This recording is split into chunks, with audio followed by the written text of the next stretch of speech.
একটা সমাজ গঠন করতে হলে একটা রাষ্ট্রকে সুশিক্ষিত, মার্জিত, পরিশীলিতভাবে গড়ে তুলতে হলে বছর বছর শতাব্দী পর্যন্ত লেগে যেতে পারে। আপনারা জানেন পৃথিবীতে সবচেয়ে দুর্নীতিগ্রস্ত দেশের একটা দেশ ছিল সুইডেন।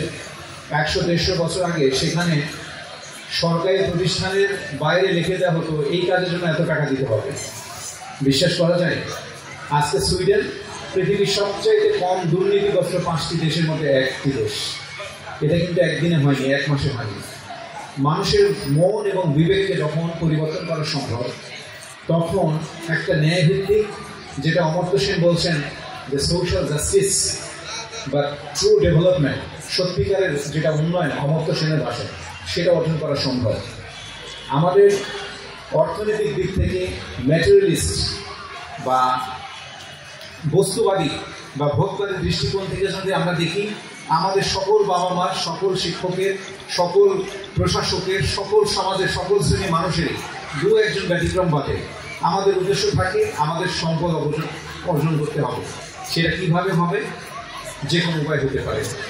কিন্তু আমরা কখনো ভাবি না সমাজকে ধ্বংসের হাত থেকে রক্ষা করার জন্য, রাষ্ট্রকে পরিশীলিত এবং উন্নত মর্যাদা সম্পন্ন রাষ্ট্র হিসেবে গড়ে তোলার জন্য আমাদের প্রজন্মকে সুশিক্ষিত করা দরকার, আলোকিত করা দরকার।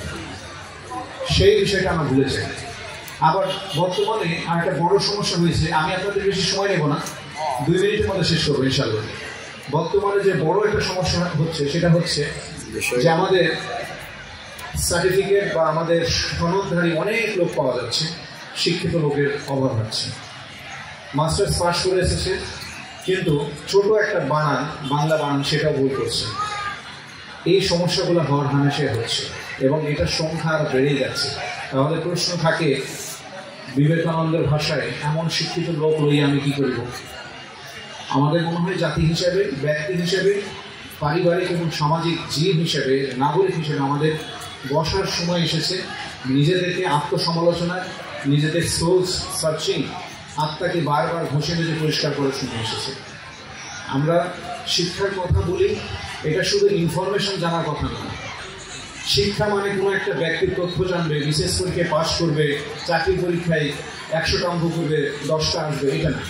শিক্ষা হচ্ছে মানুষের মনস্তাত্ত্বিক, জ্ঞানতাত্ত্বিক, বুদ্ধিবৃত্তিক, নৈতিক সকল বিষয়ে একটা আকাঙ্ক্ষিত একটা পরিবর্তন আনবে। আমরা সেটাকেই শিক্ষা বলছি। This is the true purpose of education. শিক্ষার এটাই হচ্ছে মৌলিক এবং প্রধান ও প্রথম উদ্দেশ্য, মানুষ তৈরি করা। অ্যারিস্টটলের ভাষায় আপনি বলেন, educating the mind without educating the heart is no education. সুন্দর কথা বলছেন যে আমাদের আত্মাকে যদি আমরা আলোকিত করতে না পারি, তাহলে মনের বাহ্যিক দিককে যত বেশি আমরা সার্টিফিকেট বা এই সার্টিফিকেটের পাতায় মরিয়ে রাখি না কেন, আমাদের প্রকৃত মানসিক দাসত্ব থেকে আমাদের মুক্তি মিলবে না। এই জন্য আমাদের সময় এসেছে আমরা সবাই মিলে এমন একটা পরিবেশ গঠন করি যে যার জায়গা থেকে দায়িত্ববান, দায়িত্বশীল, সবাইকে বইয়ের থেকে আগ্রহী করে তুলি। বই পড়া নিয়ে হাজারো কথা বলা যায়, ঘন্টার পর ঘন্টা বললেও শেষ হবে না, কিন্তু এত বলার সময় নেই, আমাদের ধৈর্য নেই। আমরা সহজ ভাষায় আমরা মনে করি শিক্ষিত ব্যক্তি আমাদের শুধু শিক্ষিত সার্টিফিকেট হিসেবে না, প্রকৃত অর্থে শিক্ষিত লোক আমাদের সমাজে দরকার। আমরা 2040 সাল বলি, 50 সাল বলি, বাংলাদেশকে যদি সিঙ্গাপুরের মতো, বাংলাদেশকে যদি সুইডেনের মতো একটা সম্মানজনক পজিশনে আমরা দেখতে চাই, সবচাইতে গুরুত্বপূর্ণ বিষয় হচ্ছে শিক্ষা। আপনারা জানেন যে নেলসন ম্যান্ডেলার একটা সুন্দর কথা ছিল যে পৃথিবীর সবচাইতে শক্তিশালী অস্ত্র হচ্ছে সমাজকে পরিবর্তনের শিক্ষা। আবার আমাদের ব্র্যাক ইউনিভার্সিটির সদ্য সাবেক, যিনি চলে গেছেন, ভিনসেন্ট, তিনি এই ভদ্রলোকে একটা কথা বলেছেন। তিনি হার্ভার্ড MIT থেকে পড়ে আসা লোক।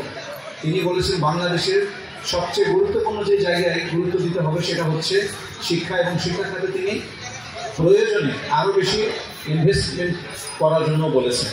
তো এ থেকে বোঝা যায়, আরও অনেক ডকুমেন্টস থেকে বোঝা যায় আমাদের উন্নতির সবচেয়ে বড় জায়গা আছে শিক্ষার ভিতরে। তবে সেটা অবশ্যই সেই শিক্ষা হবে যে শিক্ষা শুধু পুণ্যবৃত্তি বা পেট বাঁচানোর উপলক্ষ হবে না, এটা মানসিক এবং আমাদের বুদ্ধিবৃত্তিক নৈতিক বিকাশের ক্ষেত্রে একটা বড় সহায়ক ভূমিকা পালন করবে।